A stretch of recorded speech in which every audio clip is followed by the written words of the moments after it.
All right, everybody. Ellis, of course, back with you. PittsburghSportsReport.com, EllisCannon.com at Super Bowl 45 at the Media Center. One of my favorite cities in America is Indianapolis. I've shared that with you many times through the years. And joining me right now, the privilege of being joined by the mayor of Indianapolis, Greg Ballard. Your Honor, thanks for being here. It's good to be here. Thank you. All right. Now, we haven't even got Super Bowl 45 out of the way, and you're here selling Super Bowl 46. And I have been for the last few years, actually. And it was easier last year because the Colts were in the Super Bowl last year. Now you guys are in there, so congratulations to you.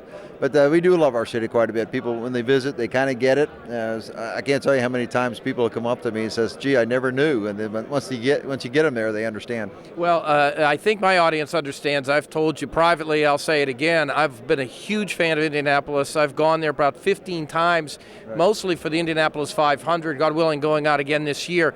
But from a professional standpoint, I've been incredibly impressed by how you folks the last 20 years or so have cultivated this business. A lot of amateur events, a lot of maybe amateur events that aren't high profile, but you're building a portfolio, and now there's 10 amateur associations of note, USA Football, the most recent, headquartered there. That's how you get Super Bowls. They just don't show up, right? Yeah, getting the national governing organizations was a big deal, and that was a strategy quite a long time ago to do that.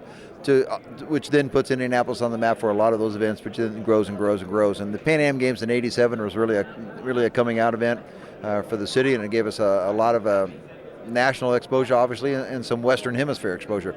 But now the Super Bowl is international exposure, and even though I think we've had a lot of that because the Final Four is a little bit of an international event also, we just do it well. We have an organized committee. We have a sports commission that everybody knows about, everybody in the sports world knows about, that helps put all these pieces together. So putting the Super Bowl on, even though it's a large task, we have the expertise to do it. Now, you do know that it's about a 5.5-hour, 6-hour drive from Pittsburgh, and I know you want the Colts there. It'd be great for business, but if it's not the Colts, there are a lot of people who make that drive. We saw that in Detroit. Pittsburgh travels well, no question about that. So, and they're more than welcome. Like I say, it's a very hospitable community too. I think I was just talking to our own press a couple hours ago, and I said the signature feeling that people will have when they leave is our hospitality. Some people talk about snow and the connectedness of the downtown, which is very important, as you know.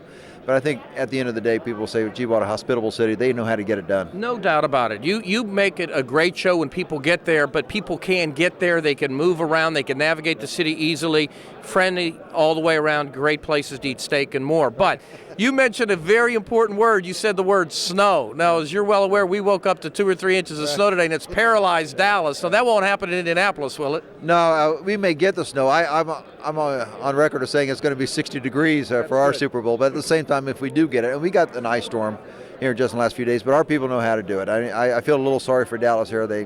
And this is not what they do routinely, and they don't necessarily have the equipment or the expertise to get it done. But we do in Indianapolis. We call it the snow force, and they really know how to get this thing done. And if you got anything like this, it would be gone in half a day, and we'd be able to just nail it. And the sidewalks would be clean, and people would be able to get around. Mayor, I would ask you what you've learned from this experience, but I guess it's basically best summarized, if I could say it, by just not doing it this way. Because God bless these people, they're trying. Right. You've got the 13th largest city in the United States. People may not know that. These events coming together obviously are a great way to sell. You're on the clock, though. This game is right now for you. I told the committee after the game on Monday, all the eyes are on us, and it's ours at that point in time. I will tell you, though, I'm pleased that the NFL comes in routinely to check on how the committee is doing, and they've said pretty often that we're ahead of it a little bit. But all that said, we just have to make sure they keep going. We have a lot of great people in the city helping us out. The volunteer base is very, very strong. It's always been there since the Pan Am Games. I mean, there's a standing 5,000-person volunteer base that shows up and does the work. Is that right? And we'll expand that out to 8,000 for the Super Bowl. So it all comes together. But we're on the clock, and we know it starting Monday. Let's talk quickly about the facility. Obviously, it's new, and that's obviously a big deal. But now I believe that the Marriott just opened up today. It's the largest one in the country. Is that right? It'll be connected to the media center and ultimately the field itself. It can't get packaged any more easily than that. Well, we have 4,700 hotel rooms that are connected to the convention center, which then is connected to the Lucas Oil Stadium where the Super Bowl will be played. Even if you're not in one of those connections downtown, you're probably going to just walk a block or two to hit one of those connections. So it's going to be easy to navigate around Indianapolis. And I know you haven't been down there since we expanded the convention center and the J.W. Mayer has been open. But I will tell you, the tunnel from the convention center over to Lucas is dramatic by itself. It's almost luxurious.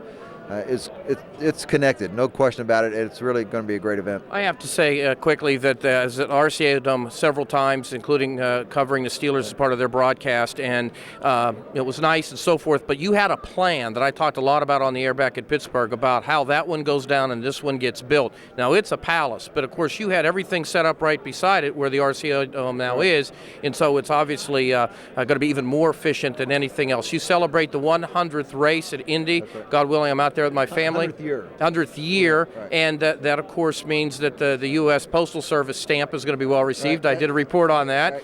Right. One last thing, there's a Pittsburgh tie though, because of course there's a baseball team out there.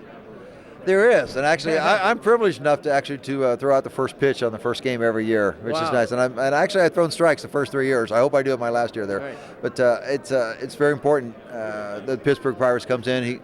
Your president comes in every year to us, which is really nice, and it's been a good association for the Indianapolis Indians. And it's a beautiful ballpark too. It is, and it's right beside all the facilities you're talking about. Isn't that amazing? Isn't it amazing? You got from the J.W. Marriott, you can overlook the ballpark. I'll look forward to doing that in May. All right, Mayor, thank you for the time. Good luck. We'll be wishing you nothing but the best. We really enjoy Indianapolis. You guys do a great job. I'm sure it'll be a wonderful Super Bowl. Thank you very much. All right, thank you. All right, thank you, Mayor.